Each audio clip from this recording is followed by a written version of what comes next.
বাংলাদেশের মানুষের মন জয় করতে হলে প্রত্যেকটা অন্যায়, প্রত্যেকটা অপরাধ, যতগুলো গুম হয়েছে, যতগুলো ক্রসফায়ার হয়েছে, এই শাপলা কিংবা 18 সালের নিরাপদ সড়ক আন্দোলন, কোটা সংস্কার আন্দোলন, 24 জুলাই গণ অভ্যুত্থানের শহীদ, সব শহীদদেরকে স্বীকৃতি দিতে হবে, রাষ্ট্রীয় স্বীকৃতি দিতে হবে। খুব পরিষ্কার ভাষায় বলতে চাই যে ফ্যাসিবাদী গণহত্যাকারী আওয়ামী লীগ সরকার, আজকের শিরোনামের মধ্যে আপনারা দেখতে পাচ্ছেন এখানে মানবতা বিরোধী অপরাধের কথা বলা হয়েছে, যেটা এখন আন্তর্জাতিকভাবে স্বীকৃত, জাতিসংঘের ডকুমেন্ট দ্বারা স্বীকৃত যে বাংলাদেশে বিগত 15 বছর এই অন্তর্বর্তী সরকারের আগে, এই গণ অভ্যুত্থানের আগে যে আওয়ামী লীগ সরকার ছিল, তারা একটা মানবতা বিরোধী অপরাধ করেছে, যেটা আন্তর্জাতিক আইন অনুযায়ী জেনোসাইডের পরে সবচেয়ে জঘন্য অপরাধ। সেই মানবতা বিরোধী অপরাধের তকমা আওয়ামী লীগের সাথে আছে। এবং এটা একদিনে শুরু হয় নাই, এটা জুলাই শুরু হয় নাই, এটা শুরু হয়েছিল তারা ক্ষমতায় আসার পর থেকে পিলখানা হত্যাকাণ্ডের মাধ্যমে, এবং তারপরে এই শাপলা গণহত্যার মাধ্যমে, যেখানে কিছু দাবি নিয়ে আমাদের দেশের আলেম ওলামারা এবং মাসুম মাদ্রাসার শিক্ষার্থীরা ঢাকা শহরে জড়ো হয়েছে।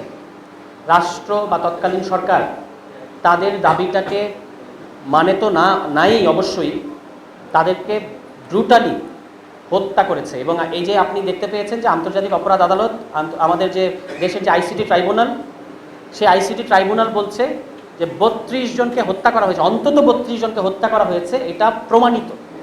অথচ তখন যখন অধিকার 61 জনের কথা বলেছিল, তখন কিন্তু আমরা জানি যে সেই অধিকারের উপর কী ধরনের নিপীড়ন নেমে এসেছিল।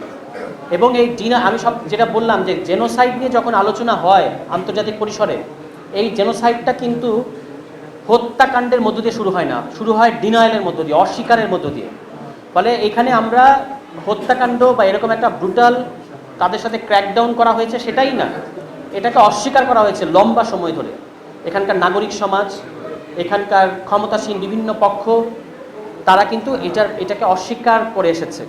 এবং এই অস্বীকার করার মধ্য দিয়ে একটা ভয়াবহ জুলুম আসলে অ্যাড্রেস করা হয়নি। এবং এরপরে এই গণঅভ্যুত্থানের পর এটা নিয়ে আরও খোলামেলা আলোচনা করার একটা পরিসর তৈরি হয়েছে। এটা আমাদের জন্য জরুরি না যে হেফাজত ইসলামের 13 দফার সব দফায় আমাদেরকে মেনে নিতে হবে, কিন্তু সেই 13 দফার কোনো দফা নিয়ে আলোচনা করা যাবে না একটা গণতান্ত্রিক রাষ্ট্রে, এটা কোন ধরনের কথা? তারা বলেছে কুরআন সুন্নাহ বিরোধী কোনো আইন করা যাবে না। এই কথায় কি সমস্যা আমাদেরকে বুঝিয়ে বলেন। যারা আমরা সেকুলার আইনের, একটা গণতান্ত্রিক আইনের মধ্যে থাকি, এই গণতান্ত্রিক আইন এবং সেকুলার আইন মাত্রই সেটা ইসলাম বিরোধী হবে, সেটা কোরআন সুন্নাহ বিরোধী হবে, এরকম কোনো কথা নেই।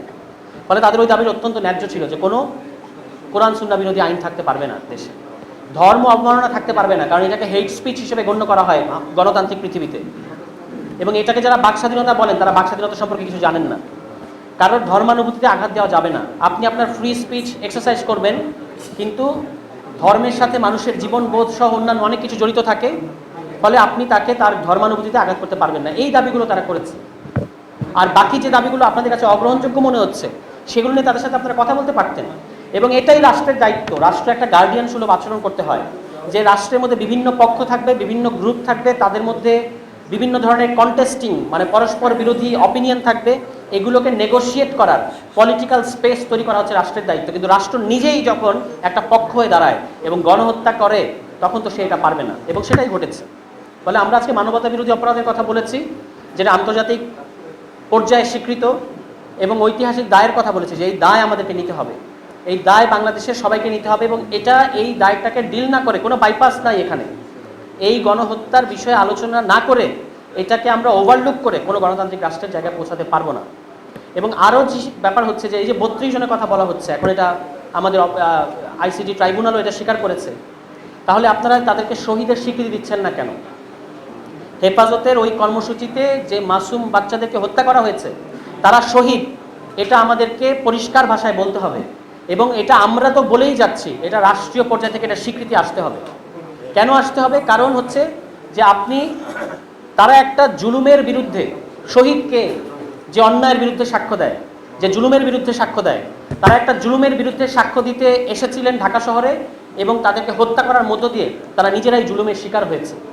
ফলে এই শহীদের স্বীকৃতি আমরা দাবি জানাবো বর্তমান সরকারের কাছে, যে আপনারা যদি আগের অপরাধগুলোকে ওভারলুক করেন এবং নানা ধরনের গিমিক পলিটিক্স করতে থাকেন, তাহলে আপনারা বাংলাদেশের মানুষের মন জয় করতে পারবেন না। বাংলাদেশের মানুষের মন জয় করতে হলে প্রত্যেকটা অন্যায়, প্রত্যেকটা অপরাধ, যতগুলো গুম হয়েছে, যতগুলো ক্রসফায়ার হয়েছে, এই শাপলা কিংবা 18 সালের নিরাপদ সড়ক আন্দোলন, কোটা সংস্কার আন্দোলন, 24 জুলাই গণ অভ্যুত্থানের শহীদ, সব শহীদদেরকে স্বীকৃতি দিতে হবে, রাষ্ট্রীয় স্বীকৃতি দিতে হবে, এবং এটা দেওয়ার মধ্য দিয়ে আমরা গণতান্ত্রিক রাষ্ট্রে পৌঁছাতে পারব। আর আপনারা জানেন যে আমাদের এই যারা শিক্ষার্থীরা যারা এসেছিল ঢাকা শহরে, তারা হচ্ছে আমরা যেটাকে বলি যে মজলুমেরও মজলুম। কেন তারা মজলুমেরও মজলুম? এখন এই মজলুম বললেও তো অনেকে ভাবে যে মানে শব্দ নিয়েও, আচ্ছা আমরা যারা যেটা আমাদের সেকুলার সমাজ পছন্দ করে ওই শব্দে বলি, তারা সাবলটার্নেরও সাবলটার্ন। তাহলে তারা যে শব্দে তারা খুশি হবে আমি সেই শব্দটাই বলছি। কেন তারা সাবলটার্নেরও সাবলটার্ন? কারণ হচ্ছে যে তারা একটা অন্যায়ের বিরুদ্ধে কথা বলতে এসেছে এবং সেই কথাটা তারা বলেছে, কিন্তু আপনারা এটাকে ইনস্টিটিউশনালি কোনো রকম অ্যাকনলেজ করেন নাই, এই জন্য তারা সাবলটার্নেরও সাবলটার্ন। এবং তারা এসে একদিকে তাদের ডান হাতে ছিল পবিত্র কোরআন শরীফ, বাঁ হাতে ছিল বাংলাদেশের জাতীয় পতাকা। এই দুটো নিয়ে তারা আপনাদের যে বাঙালি জাতীয়তাবাদের যে আইডিয়া, শুধু আপনারাই বাঙালি, শুধু আপনারাই এই দেশের মালিক, এটাকে তারা চ্যালেঞ্জ করেছে, বলেছে এই দেশ আমাদের। এবং তারা কারা? তারা হচ্ছে যারা দীর্ঘদিন যাবৎ, যাদের কথা আপনারা শোনেন নাই, তারা ঢাকা শহরে এসেছে। ফলে এই যে বাংলাদেশটা আমারও, বাংলাদেশের জাতীয় পতাকাকেও তারা সাথে রেখেছে। আর তাদের যেটা মানে অনুভূতি, তাদের যেটা প্রাণের বিষয়, প্রত্যেকটা ধর্মপ্রাণ মুসলমানের কোরআন শরীফ, এই দুটো জিনিস নিয়ে তারা ঢাকা শহরে এসেছে।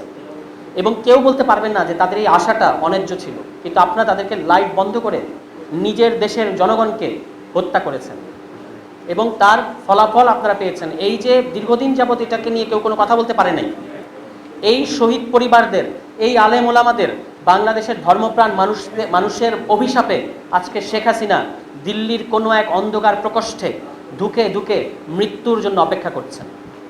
এবং শেখ হাসিনার আর কোনো কামব্যাক করার কোনো সুযোগ নাই বাংলাদেশের রাজনীতিতে, আওয়ামী লীগের আর কোনো কামব্যাক করার কোনো সুযোগ নাই বাংলাদেশের রাজনীতিতে। এটা হচ্ছে এই আলেম ওলামাদের অভিশাপের কারণে, যে আপনি এরকম একটা জলজ্যান্ত নিজের দেশের জনগণকে হত্যা করেছেন এবং হত্যা করে সেটাকে আবার অস্বীকার করেছেন, তাদেরকেই দোষ দিয়েছেন।